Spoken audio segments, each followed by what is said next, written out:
Bienvenidos al podcast del día 23 de diciembre. Hoy tenemos varias noticias de política nacional. Hablaremos del Puma y del Falcon, dos noticias relacionadas.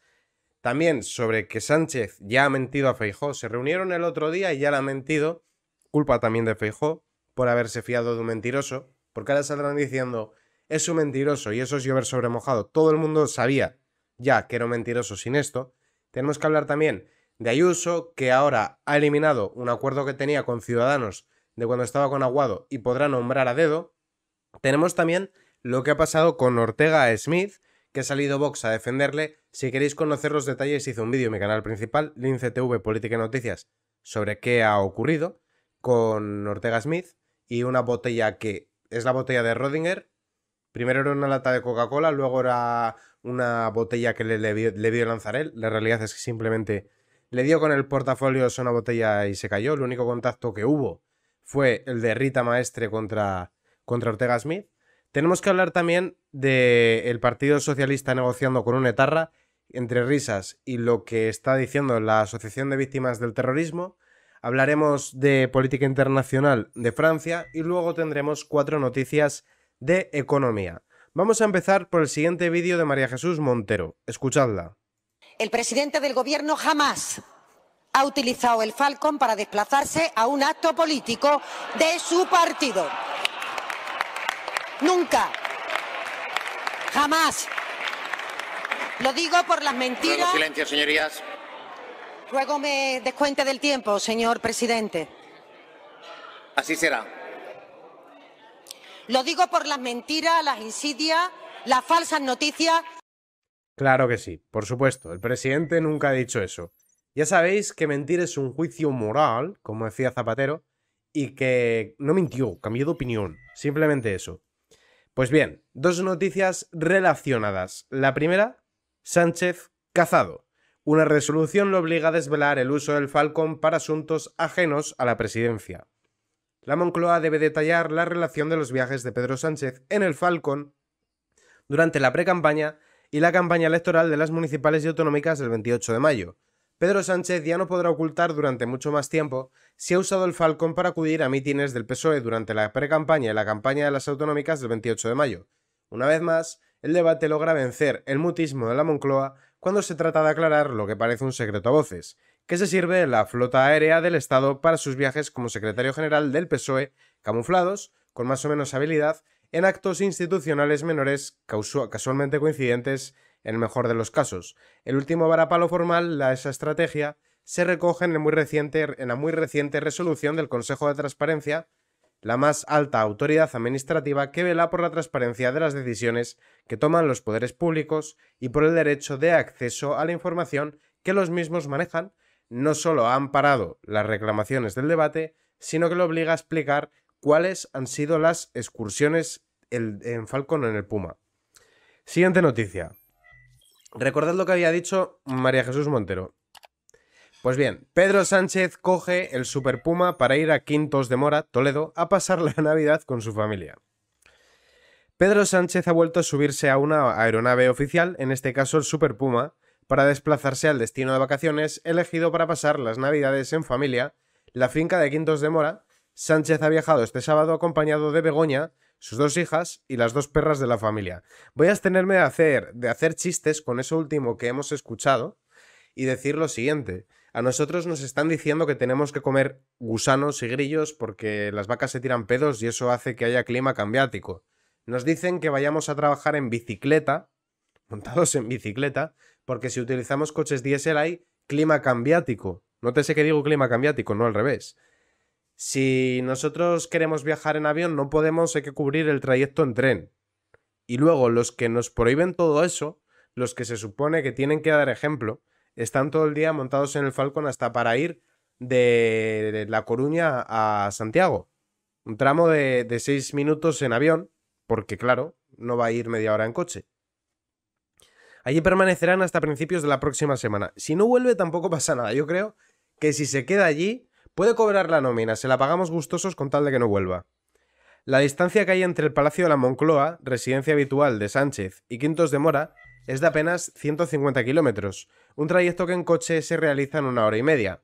Sánchez y su familia también podrían haber cogido uno de los múltiples AVE que conecta la capital española con Toledo en un trayecto de media hora y que le habría cortado algo más de la mitad de la ruta por carretera.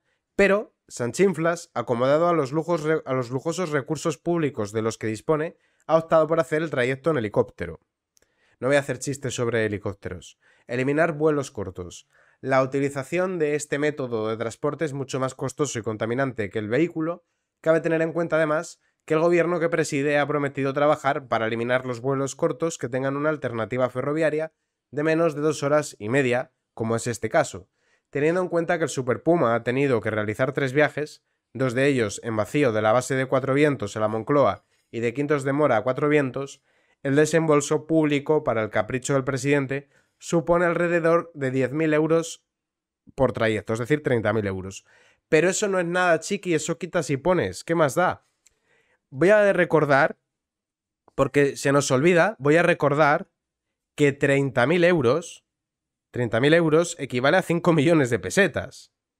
Cuidado, que son 5 millones de pesetas para que haga la gracia a Sanchinflas.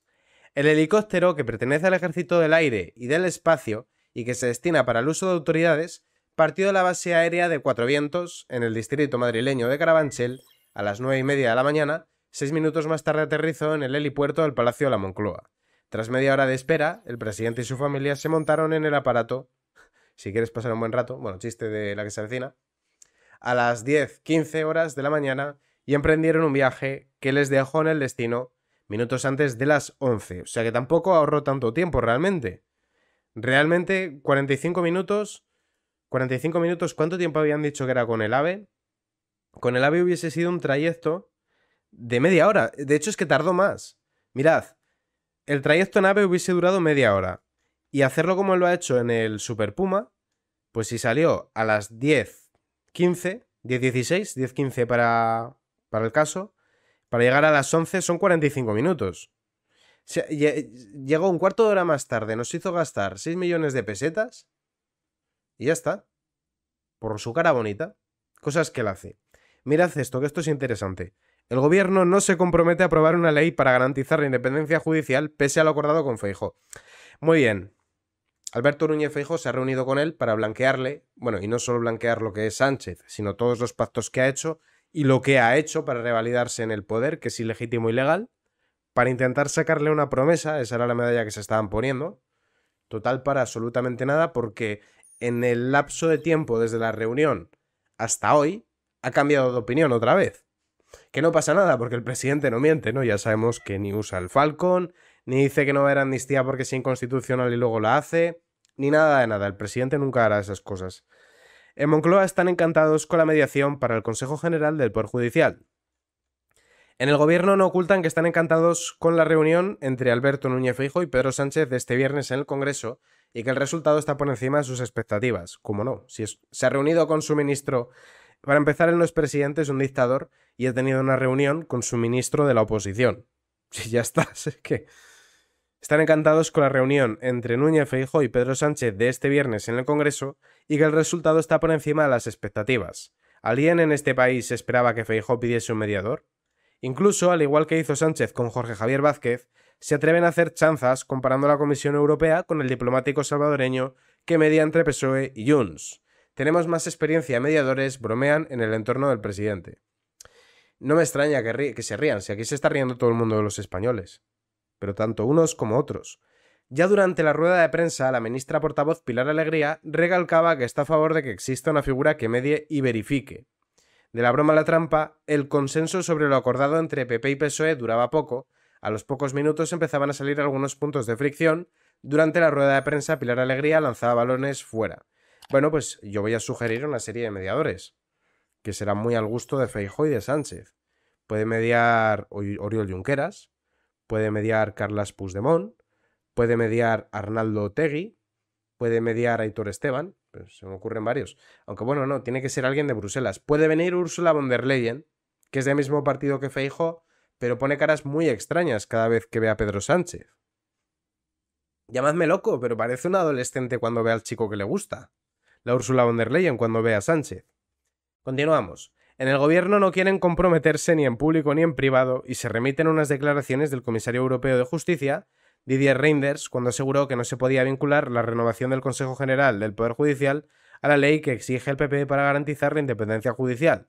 Fuentes gubernamentales recalcan que el único compromiso de Sánchez es hablar de ambos temas, sin que eso implique al gobierno o el PSOE vayan a respaldar una ley como la que exigen los populares. Pues está muy bien. Está muy bien. Tú te comprometes teniendo más votos y más escaños a hacer lo que los otros digan a cambio de una promesa que no tienen ni siquiera por qué cumplir.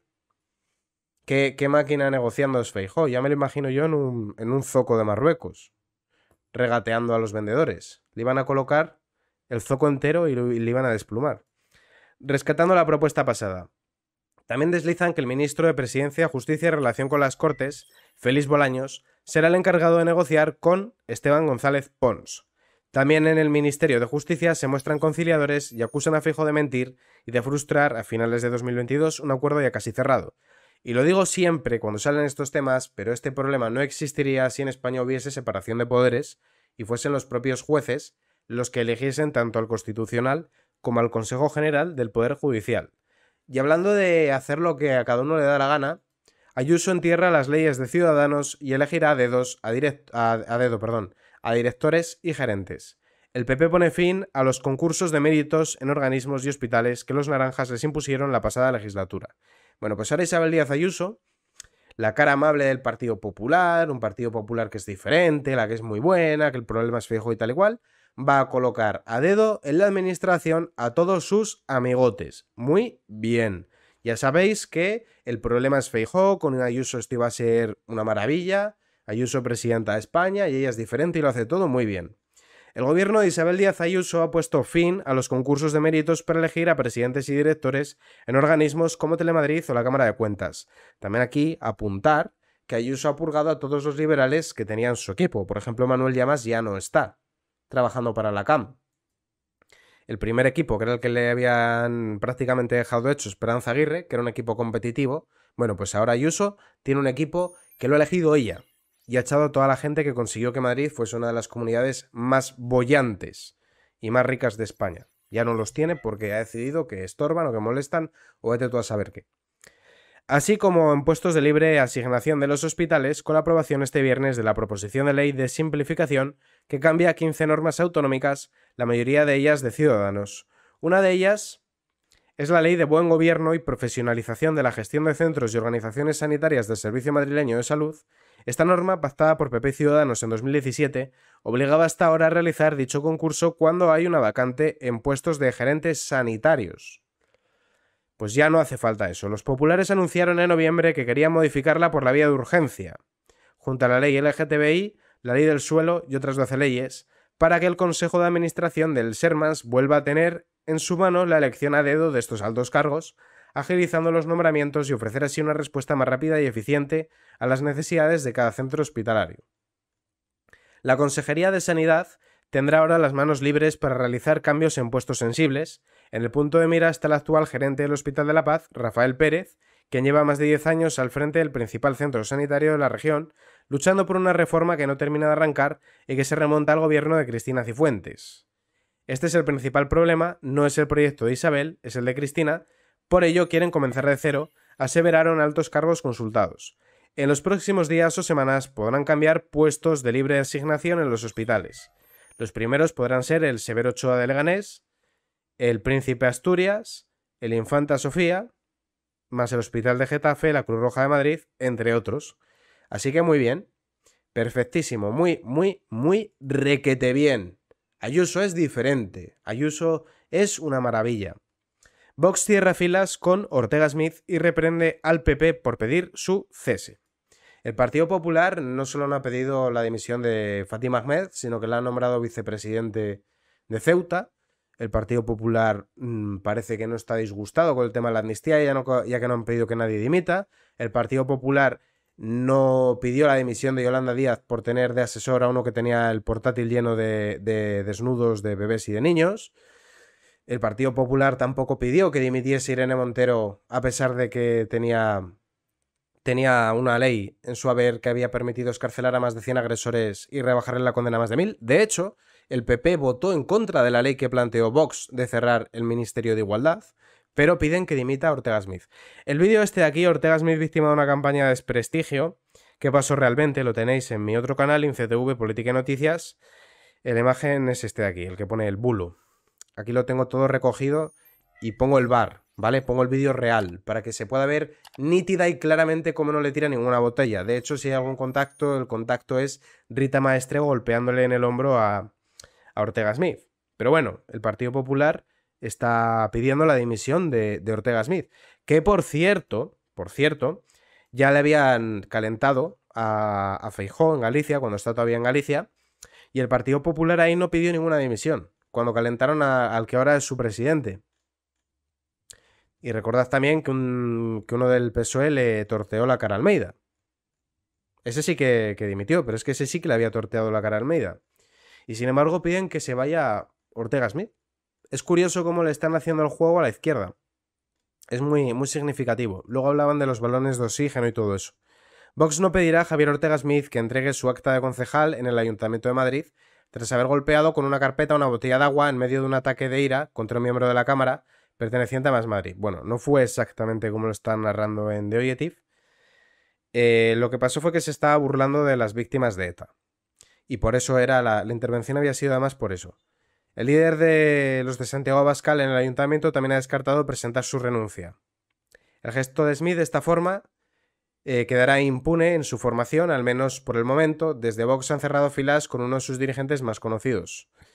El alcalde de Madrid, el popular José Luis Martínez Almeida, que en la tarde del viernes defendió a Eduardo Fernández Rubiño, el miembro de Más Madrid con el que se encaró el dirigente de Vox. Vox reprocha la posición del PP.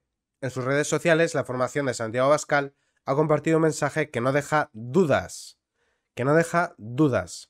La estrategia de Vox pasa por añadir al Partido Popular la lista de señalados tras las peticiones de cese. Los de Abascal consideran que el partido de Alberto Núñez Feijóo se ha hecho cómplice de quienes señalan las formas de Smith para criticarlas y reprenden lo que a su parecer es una doble vara de medir. Víctimas y sindicatos denuncian despenalizar el enaltecimiento del terrorismo, desprotege a España, y el PSOE negocia entre risas con el proetarra que pidió a ETA socializar el dolor. Tras lograr la investidura de María Chivite gracias al apoyo de Bildu, el PSOE de Navarra se ha sentado a negociar los presupuestos con el partido de Arnaldo Otegi. Los votos de los diputados proetarras son esenciales para que las cuentas públicas prosperen. En el encuentro ambas formaciones, socios también en el gobierno de España, exhibieron total sintonía. Muy relajados y sonrientes, sus gestos evidencian el buen momento de la relación entre Bildu y los socialistas ante la inminente aprobación de la moción de censura que entregará la alcaldía de Pamplona a los de Otegi. En el encuentro participaron el consejero de Economía y Hacienda del Gobierno de Navarra, José Luis Arasti, y los tres vicepresidentes del Ejecutivo de Chivite, Félix Taberna, Ana Hoyo y Begoña Alfaro. ¿Os acordáis qué tiempos tan agradables aquellos en los que únicamente había un vicepresidente y únicamente había un puñado de concejales? Qué diferencia, ¿verdad? Qué irónico que cuando peor está la economía española, veíamos el otro día que solo 1 de cada 4 familias puede ahorrar a final de mes, cuando más difícil está la situación económica para las familias españolas, deciden que va a haber un montón de vicepresidentes, que va a haber un montón de ministros, que va a haber un montón de diputados, no, eso no pueden tocar, que va a haber un montón de secretarios, un montón de directores, pero luego a nivel autonómico también va a haber un montón de todo, a nivel de alcaldías un montón de concejales, y van creando cada vez más puestos donde colocar a todos los amigos. Para pagar toda esa fiesta, claro está, hay que subir los impuestos a los ciudadanos. Bueno, y pedir dinero a Europa que luego hay que devolver, porque de eso va una de las noticias de economía que veremos después. Araiz fue miembro de la Mesa Nacional de Herri Batasuna entre 1991 y 1997 e ingresó en prisión por colaboración con banda armada en la sentencia dictada por el Tribunal Supremo contra los 23 miembros de esa Mesa Nacional, que luego sería anulada por el Tribunal Constitucional. Permaneció 1 año y medio en la cárcel. Se le conoce por ser uno de los dirigentes de Batasuna que apoyó abiertamente la denominada Ponencia Oldartzen, la estrategia dirigida por ETA para extender los atentados a toda la sociedad civil, es decir, no solo a miembros de las fuerzas y cuerpos de seguridad del Estado, sino también a políticos y periodistas. Esta nueva táctica de la banda terrorista, conocida como la socialización del dolor, provocó más de 100 asesinatos, entre ellos algunos de los más simbólicos de ETA.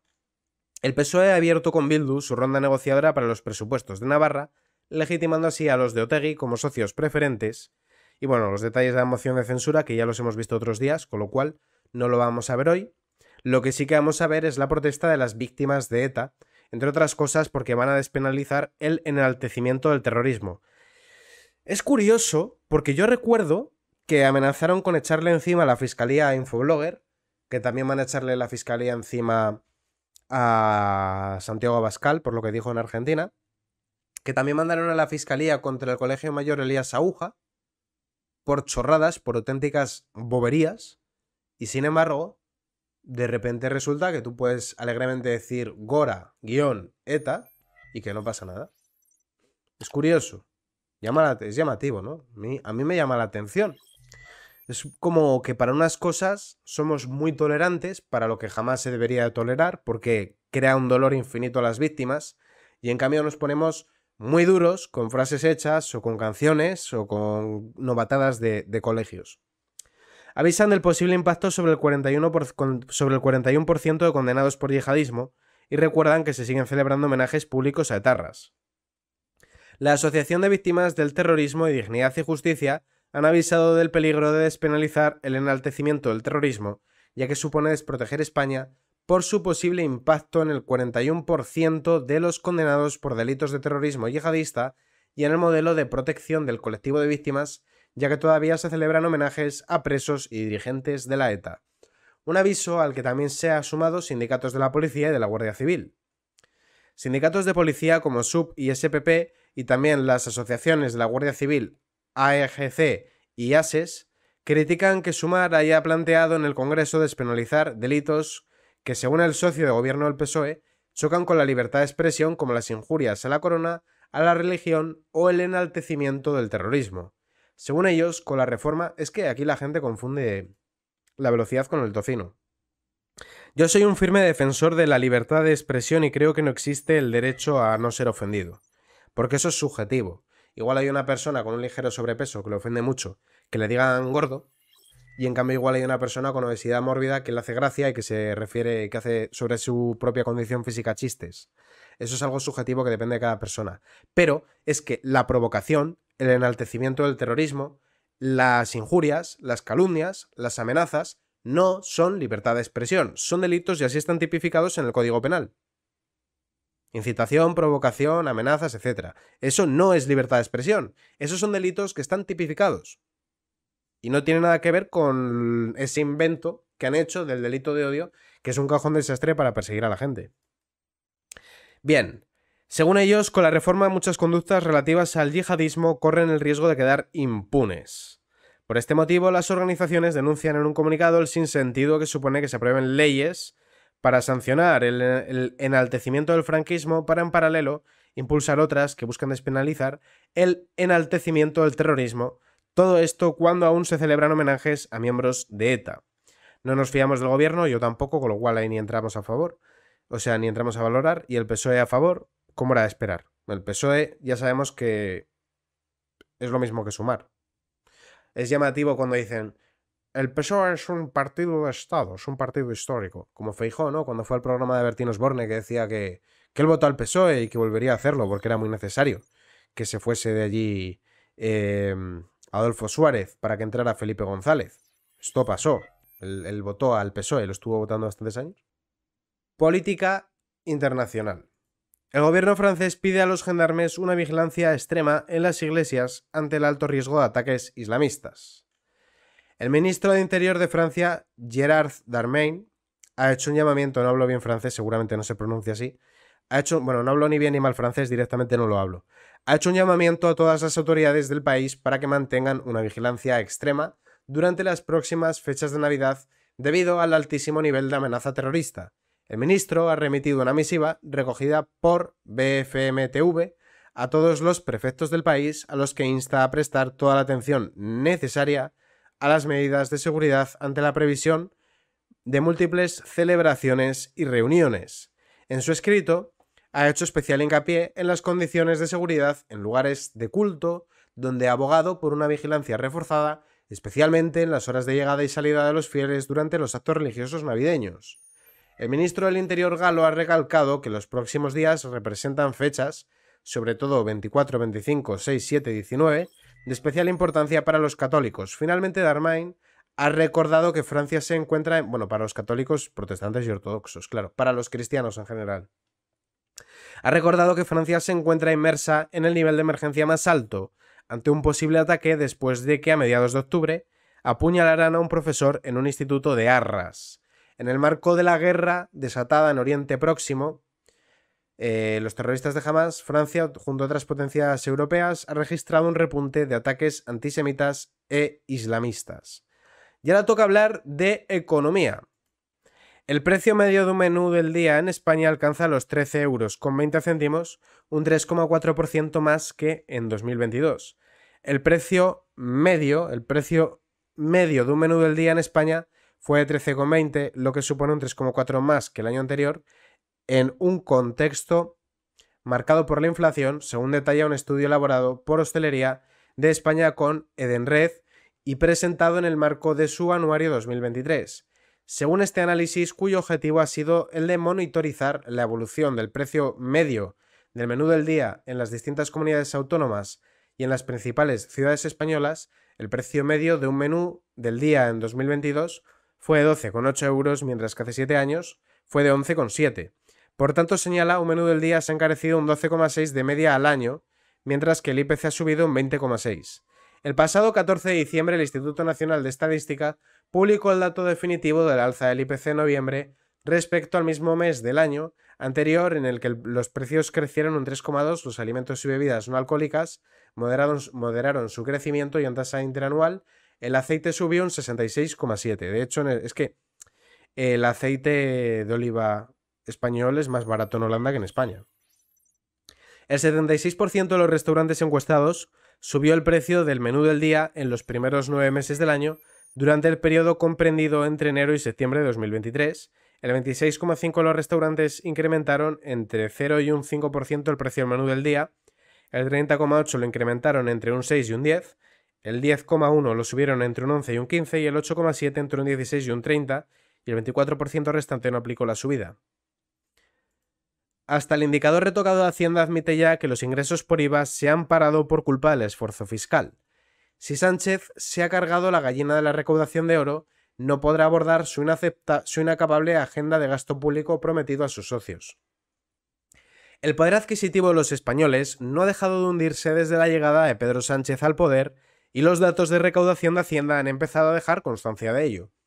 Hasta ahora, Hacienda había tirado de un término ingresos homogéneos para justificar que pese al saqueo fiscal y la pérdida de impulso laboral, los españoles seguían generando más ingresos fiscales. Un informe de la Intervención General del Estado salió al paso de esa tesis y demostró un frenado y caída más que notable en el ritmo de recaudación.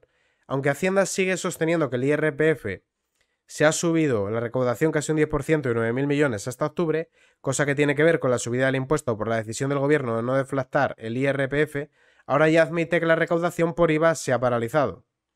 Si el IVA es un impuesto al valor añadido, ¿qué querrá decir? Que se reduce la recaudación del IVA, que se ve especialmente en el consumo. Pues lo que quiere decir es que los españoles no están consumiendo. ¿Y por qué los españoles no están consumiendo? Porque hay un mamarracho en la Moncloa que se ha rodeado de gente que es igual de mamarracho o más que él, que nos ha arruinado.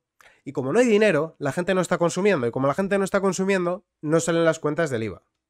Sencillo, traducido al español. Si recauda menos por el IVA, es por la simple razón de que la gente no está consumiendo. La intervención aguó la fiesta de Hacienda con los datos fiscales.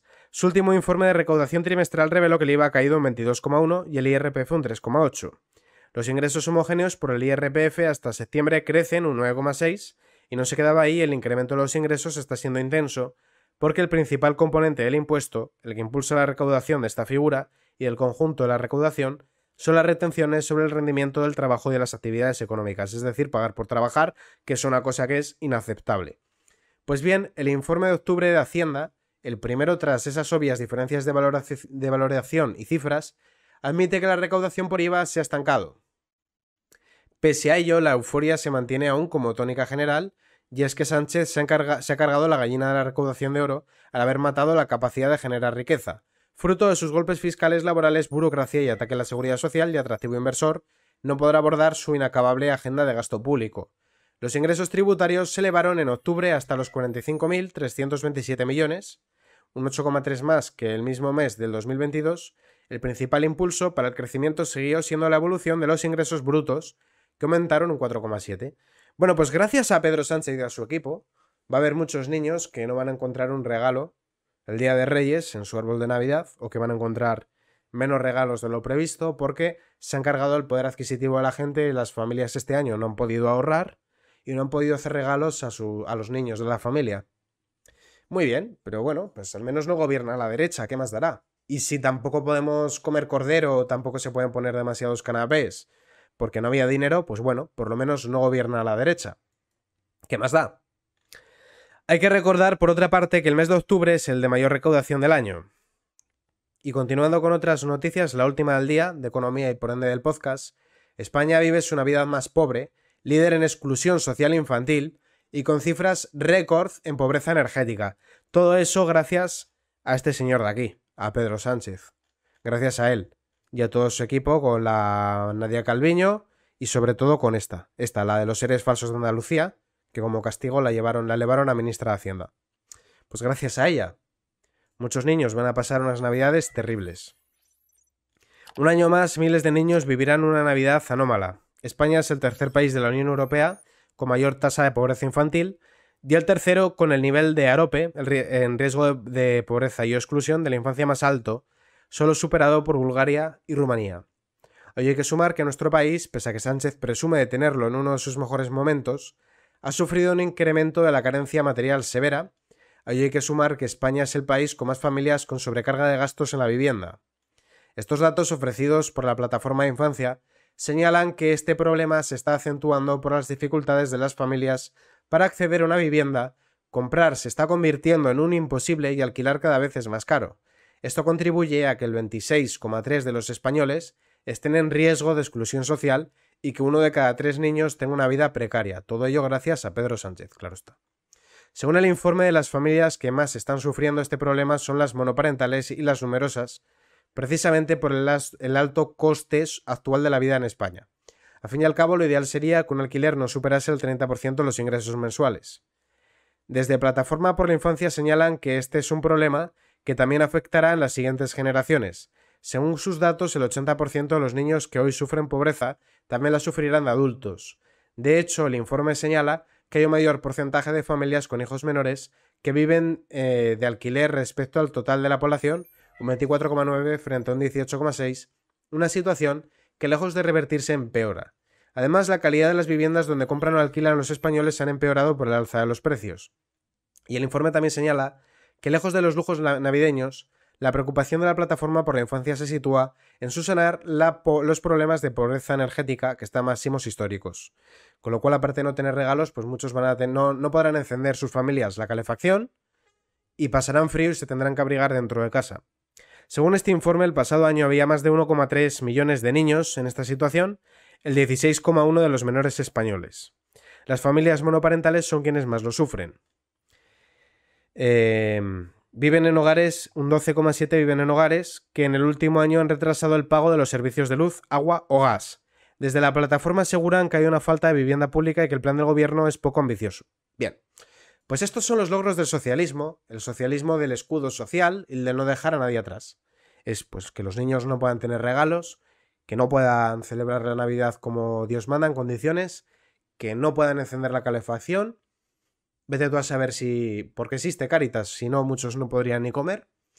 Y esto es el socialismo, esto es lo que ha votado la gente, esto es lo que todo el mundo quería, ¿no? Esto es lo que llevamos varios años insistiendo en ello.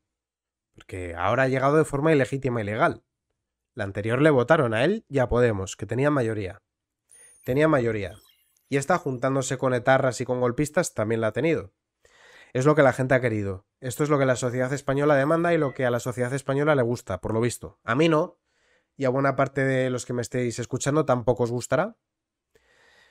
Y aunque sea duro, pues a lo mejor esto sirve para que algunos se escarmienten y entiendan que no tenemos que votar a este señor. En Argentina tuvieron que tocar fondo para votar a Milei. Esperemos que aquí no necesitemos llegar a esa situación para entender que no hay que votar a este tipo de sujetos. Una lástima por todos aquellos niños que no puedan tener una Navidad en condiciones. Aquí es donde tiene que volcarse la sociedad en llegar a donde el Estado no llega e intentar ayudar a estas familias. Todos podemos conocer en un momento dado una familia en esta situación para que no les falten regalos a los niños de esas familias e intentar de esa manera paliar el desastre que ha ocasionado el gobierno de Pedro Sánchez. Pero bueno, al menos no gobiernan los fachas, como suelen decir los progres, ¿no? Entonces sarna con gusto no ha de picar. Muchas gracias a todos por verme y nos veremos mañana.